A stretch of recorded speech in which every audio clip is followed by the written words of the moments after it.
बिस्मिल्लाहिर्रहमानिर्रहीम। मेरा नाम सलमान अहमद है और आज का जो हमारा टॉपिक है वो है ऑर्गेनिक कंपाउंड्स क्या है।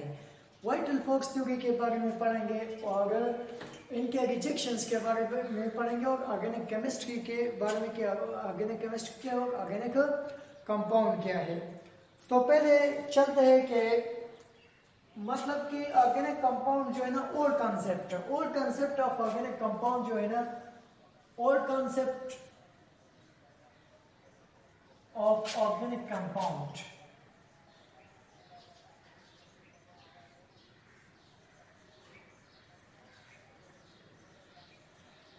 ओल्ड कंसेप्ट जो है ना मतलब के पहले टाइम में ऑर्गेनिक कंपाउंड्स को दो हिस्सों में तकसीम किया था। ठीक है, पहला था ऑर्गेनिक कंपाउंड्स और दूसरा था इनऑर्गेनिक कंपाउंड। ठीक है, दूसरा था इनऑर्गेनिक कंपाउंड। ठीक है, इनऑर्गेनिक कंपाउंड। तो ऑर्गेनिक कंपाउंड्स वो था जो compounds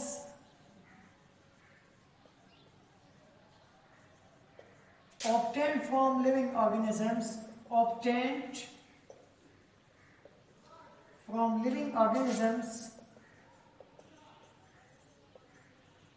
living plant and animals,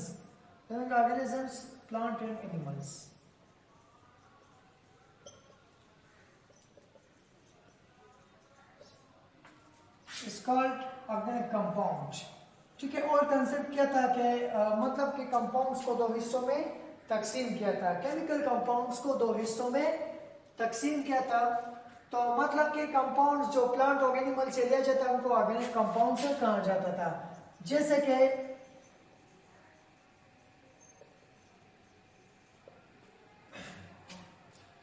कि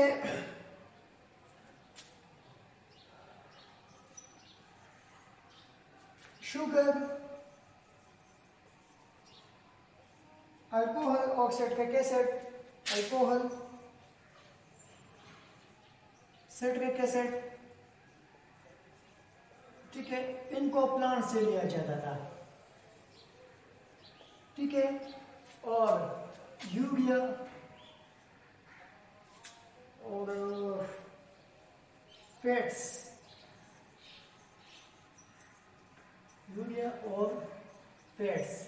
ये एनिमल से लिया जाता था। ठीक है, तो ऑर्गेनिक कंपाउंड्स कौन कौन सा था मतलब के पहले वो कहाँ कहते थे पहले और कॉन्सेप्ट में कि मतलब कि केमिकल कंपाउंड्स को दो हिस्सों में तकसीम किया। पहले था ऑर्गेनिक और दूसरा था इनऑर्गेनिक। तो ऑर्गेनिक वो था जो जान प्लांट और एनिमल से लिया जाता था। जैसे प्लांट से हम शुगर, अल्कोहल, सिट्रिक एसिड लिया था और यूरिया फैट्स एनिमल से, तो उनको हम क्या कहते थे ऑर्गेनिक कंपाउंड्स कहते थे।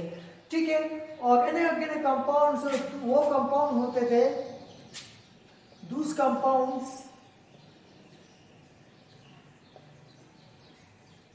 which is obtained from mineral, which is जो मतलब के which is obtained from minerals, जो मिनरल्स से जो नॉन लिविंग से लिया जाता है उनको क्या कर देते इनऑर्गेनिक कंपाउंड्स कहा करते थे। is called organic compound, is called inorganic compound। inorganic compound कौन से थे जो मिनरल से लिया जाता था उनको इनऑर्गेनिक कंपाउंड्स कहा जाता था। जैसे कि कैल्शियम कार्बोनेट,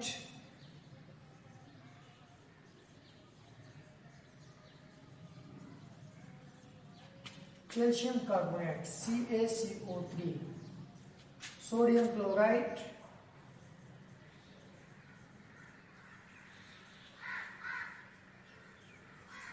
NaC।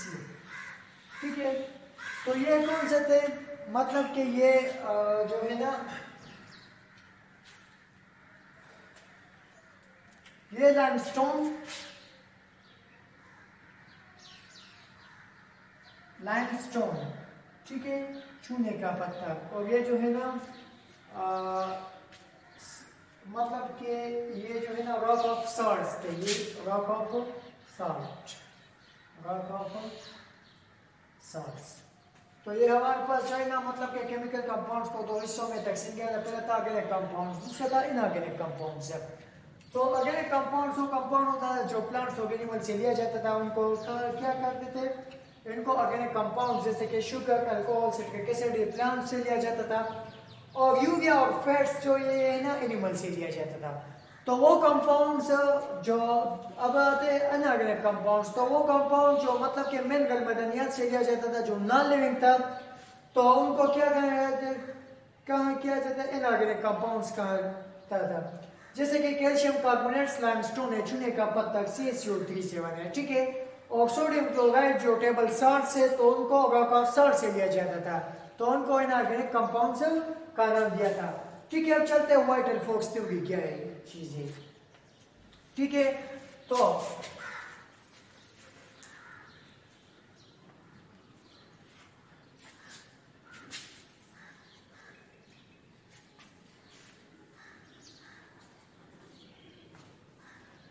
ठीक है, vital force theory, vital force theory, ठीक है। वाइटल फोक्स थ्योरी क्या है, ठीक है। तो वाइटल फोक्स थ्योरी जो है ना 1815 में बर्जिलिस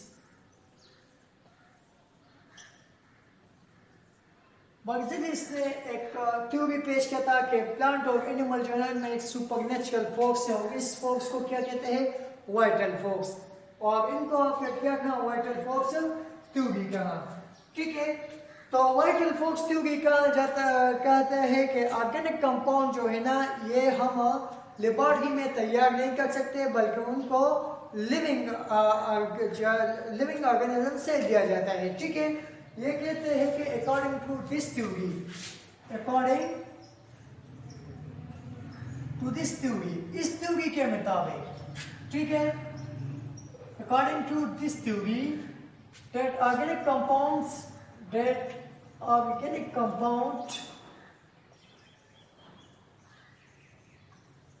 can be obtained from living organisms, and cannot be prepared in the laboratory. Organisms and cannot be prepared in the laboratory.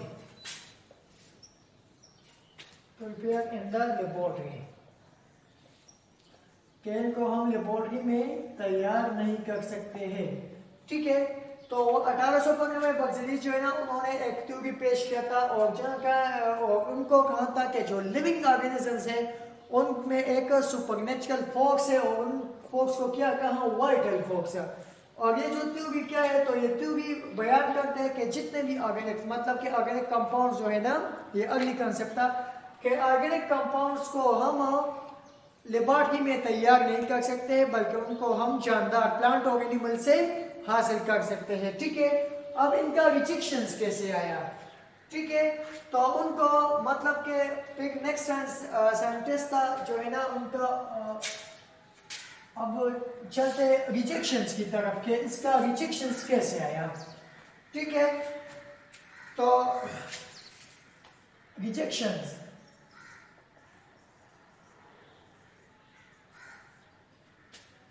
1828 में वॉलर, 1828 में फ्रेडरिक वॉलर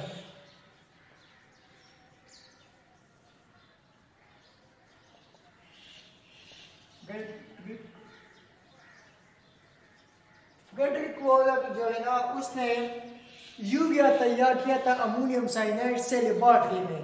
तो यूरिया क्या है, यूरिया पहले मैंने कि ऑर्गेनिक कंपाउंड से एनिमल से ले जाते, लेकिन उसने लेबोरेटरी में तैयार किया, तो इस वजह से जो वाइटल फोक्स थ्योरी था वो क्या हो गया, वो रिजेक्ट हो गया, ठीक है। Waller prepare Wohler prepared the urea by heating the ammonium cyanide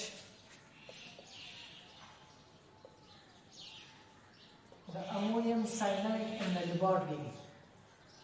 The ammonium cyanide and the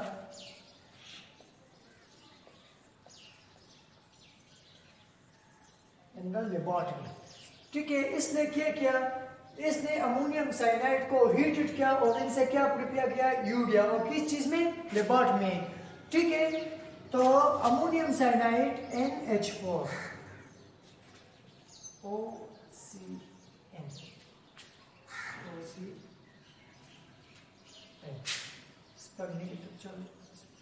इसको हीटेड किया तो क्या प्रोड्यूस हुआ, NH2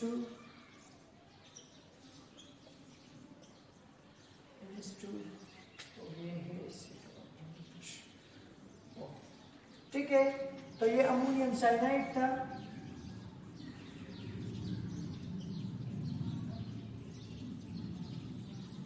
और ये क्या, यूरिया है। ठीक है, हीटिंग करने से तो यूरिया जो है ना ये ऑर्गेनिक कंपाउंड्स है। और बर्जेलिस ने कहा था कि जितने भी ऑर्गेनिक कंपाउंड्स है वो हम लेबोरेटरी में तैयार नहीं कर सकते हैं, लेकिन वोलर ने क्या किया, वोलर ने यूरिया लेबोरेटरी में तैयार किया अमोनियम साइनाइड को हीट करके। तो इस वजह से और इनके बाद मतलब बहुत से ऑर्गेनिक कंपाउंड थे जो लेबोरेटरी में तैयार किए, तो वाइटल-फोक्स-ट्यूगी को क्या किया, वाइटल-फोक्स-ट्यूगी को रिजेक्ट कर दिया। ठीक है, अब चलते हैं कि ऑर्गेनिक कंपाउंड्स क्या चीज है। ठीक है, कि ऑर्गेनिक कंपाउंड्स क्या चीज है, इसको कार्बोमाइड भी कहा जाता है। ठीक है, तो इसी वजह से मतलब कि फ्रेडरिक वोलर ने वाइटल-फोक्स-ट्यूगी को रिजेक्ट कर दिया, क्योंकि उसने यूरिया तैयार किया लेबोरेटरी में और अमोनियम साइनाइड को हीट करके यूरिया पैदा हुआ जो ऑर्गेनिक कंपाउंड्स है। ठीक है, अब चलते हैं कि ऑर्गेनिक कंपाउंड्स क्या चीज है। ठीक है, तो ऑर्गेनिक कंपाउंड्स वो चीज है कि organic compounds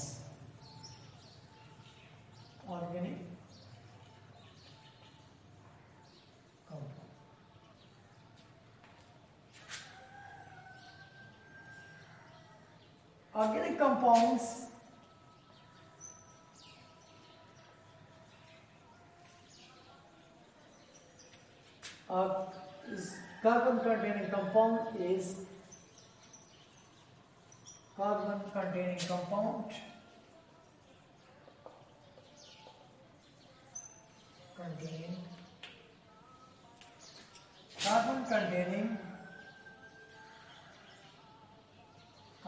obtained from living organisms,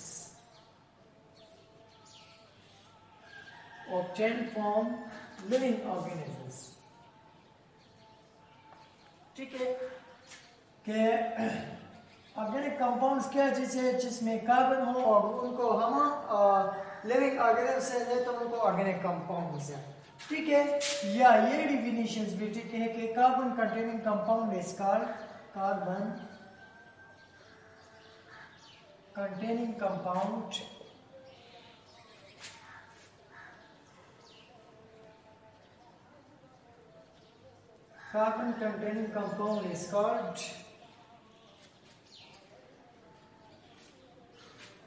is called organic compounds।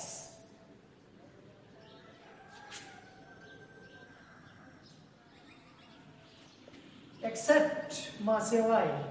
ठीक है, कि जो है ना ऑर्गेनिक कंपाउंड्स मतलब जिनमें कार्बन होगा उनको हम लिविंग ऑर्गेनिजम्स ले तो उनको ऑर्गेनिक कंपाउंड्स कहते हैं, लेकिन कार्बन कंटेनिंग कंपाउंड मतलब क्या, कंपाउंड जिनमें कार्बन उनको हम क्या कहते हैं, ऑर्गेनिक कंपाउंड। लेकिन एक्सेप्ट मासेवाई, कौन कौन से कंपाउंड्स है जिनमें कार्बन है लेकिन इनको हम ऑर्गेनिक कंपाउंड्स नहीं कहते हैं। ठीक है, तो वो हमारे पास मौजूद है। पहला क्या है, वो एक्सेप्शंस कौन कौन से वाले कंपाउंड्स है, तो अब हम यहाँ पढ़ेंगे। ठीक है, ये एक्सेप्शंस वाले कौन, एक्सेप्शंस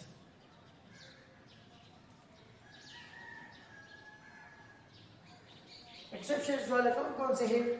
तो पहले हमारे पास है कार्बोनेट्स, पहले कार्बोनेट्स। कार्बोनेट्स में कौन कौन से आते हैं? ठीक है, कैल्शियम कार्बोनेट, ठीक है, सोडियम कार्बोनेट और मैग्नीशियम, सोडियम कार्बोनेट और मैग्नीशियम कार्बोनेट। ये सोडियम कार्बोनेट और ये मैग्नीशियम कार्बोनेट। इनमें कार्बन है लेकिन फिर भी ये ऑर्गेनिक कंपाउंड्स नहीं है। दूसरा है बाइकार्बोनेट्स, बाइकार्बोनेट्स, ठीक है। तो बाइकार्बोनेट्स में क्या है? Calcium bicarbonate,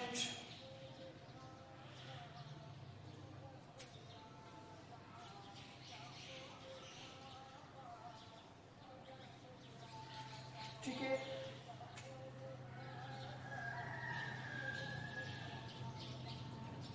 magnesium bicarbonate,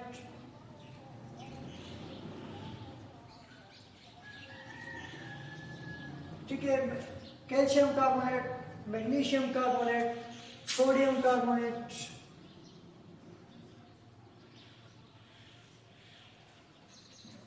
magnesium bicarbonate, calcium bicarbonate, sodium bicarbonate और पोटेशियम बाइकार्बोनेट, ठीक है। तो ये इनमें कार्बन भी मौजूद है लेकिन फिर भी ऑर्गेनिक कंपाउंड्स नहीं है, ठीक है। तीसरे हमारे पास है कार्बोनाइल्स,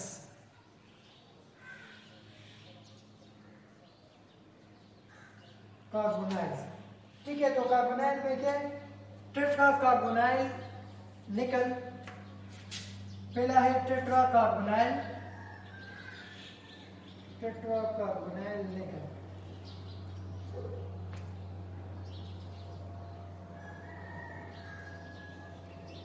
टेट्रा कार्बोनाइल निकल और पेंटा कार्बोनाइल आयरन, ठीक है, पेंटा कार्बोनाइल आयरन, पेंटाकार्बोनाइल आयरन्स। ये दोनों क्या है? ये कार्बोनाइल कंपाउंड्स है लेकिन इनमें कार्बन भी है लेकिन फिर भी ये ऑर्गेनिक कंपाउंड्स नहीं है, ठीक है। चौथा हमारे पास है साइनाइड्स, ठीक है, साइनाइड्स।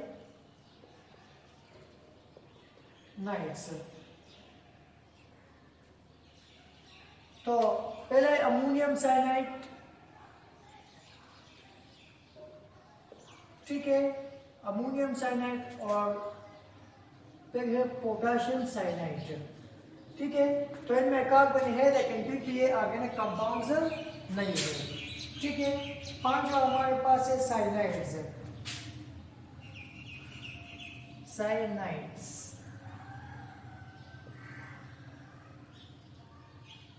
साइनाइड्स। तो सोडियम साइनाइड,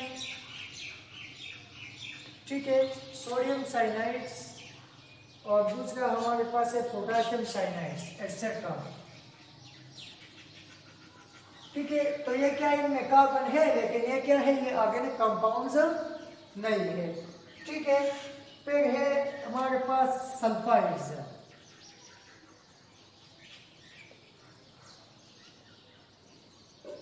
सल्फाइड्स। तो सल्फाइड में सोडियम, सल्फाइड्स में आता है carbon disulphide, carbon disulphide, carbon disulphide है। ये क्या है? इसमें कार्बन और दूसरा है कि oxides of carbon, oxides of carbon, oxides of carbon. तो क्या है? कार्बन मोनोऑक्साइड, कार्बन डाइऑक्साइड, ठीक है, और फिर है कार्बन सब ऑक्साइड्स, कार्बन सब ऑक्साइड्स। तो ये क्या है? ये और कुछ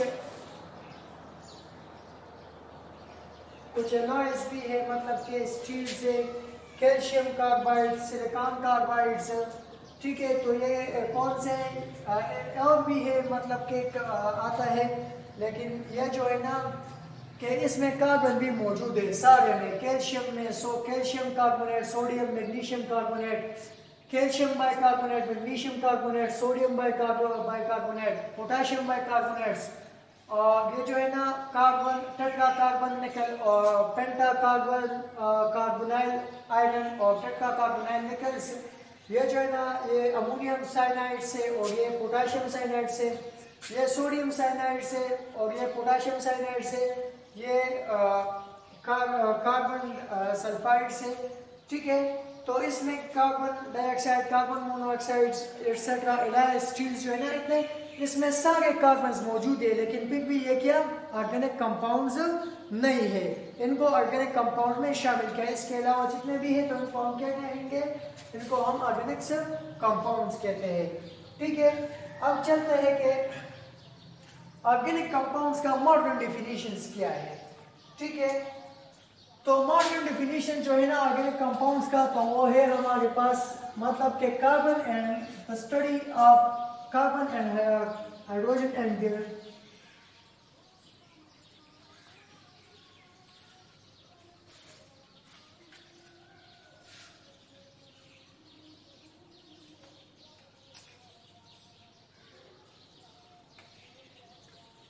मॉडर्न डेफिनेशंस क्या है। ठीक है, तो मॉडर्न डेफिनेशंस जो है ना कि the study of carbon, the study of carbon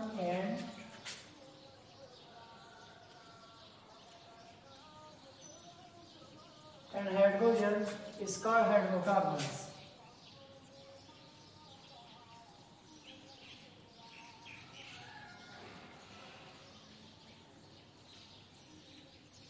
hydrocarbon क्या है, जिसमें हम कार्बन और हाइड्रोजन की स्टडी कर रहे हैं, उनको हम क्या कहते हैं, हाइड्रोकार्बन कहते हैं। ठीक है, तो हमारे पास जो है ना डिफिनेशन ये बनता है कि hydrocarbon and derivatives, hydrocarbon and their derivatives and derivatives, the derivatives is called organic compound। कि हाइड्रोकार्बन और इनके डेरिवेट्स को हम क्या कहते हैं, ऑर्गेनिक कंपाउंड्स कहते हैं। ये मॉडर्न डिफिनेशन है। ठीक है, डेरिवेट्स क्या है, तो मैं आपको एक एग्जांपल दे रहा हूं कि ये है CH4, ठीक है, और ये है Cl2, और यहाँ हमने सनलाइट पास किया। ठीक है, प्रोटॉन, तो क्या आ जाएगा, ये है CH3 Cl प्लस HCl, इसको क्लोरोमीथेन कहा जाता है, क्लोरोमीथेन। और ये क्या है, ये हाइड्रोकार्बन है। तो मतलब कि अगर एक कंपाउंड कम से कम हम एक हाइड्रोजन को रिमूव करें तो बाकी कंपाउंड्स को हम क्या कहते हैं, डेरिवेट्स। तो ये क्या है हमारे पास, ये डेरिवेट्स है। ठीक है, तो हाइड्रोकार्बन और डेरिवेट्स इनके स्टडी को हम क्या कहते हैं, ऑर्गेनिक कंपाउंड्स कहते हैं। ठीक है, अब ऑर्गेनिक कंपाउंड्स का एग्जांपल क्या है, तो ऑर्गेनिक कंपाउंड्स का एग्जांपल है urea, glucose, methane, acetic acid, chloroform. ठीक है, मतलब कि एक किसी हाइड्रोकार्बन से हम एक हाइड्रोकार्बन कंपाउंड से एक हाइड्रोजन रिमूव करें तो जो बाकी कंपाउंड्स रहते हैं उनको हम क्या कहते हैं, डेरिवेट्स। ठीक है, जो है ना, तो ये क्या है, ये क्लोरोमीथेन या डेरिवेट्स ऑफ हाइड्रोकार्बन है। अब चलते हैं इनकी एग्जांपल्स की तरफ। ठीक है, कि इस मॉडर्न डेफिनेशंस का एग्जांपल्स क्या है। ठीक है, तो एग्जांपल्स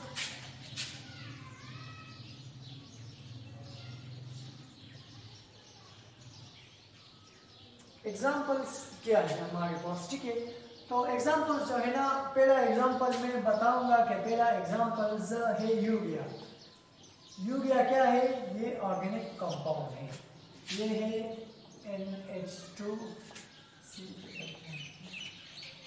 ये हमारे पास है यूरिया। ठीक है, दूसरा एग्जांपल है ग्लूकोज।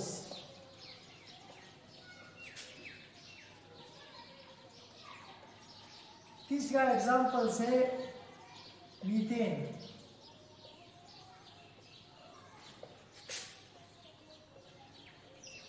ठीक है, चौथा एग्जाम्पल है एसिटिक एसिड।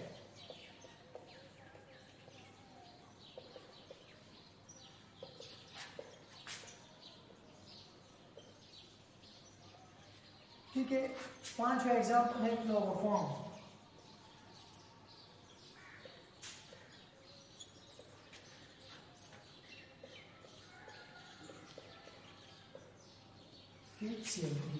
तो और भी बहुत से है, लेकिन ये कुछ है जो मैंने यहाँ लिख दिया। तो उनको ये किस चीज़ का, ये ऑर्गेनिक कंपाउंड्स का एग्जांपल्स है।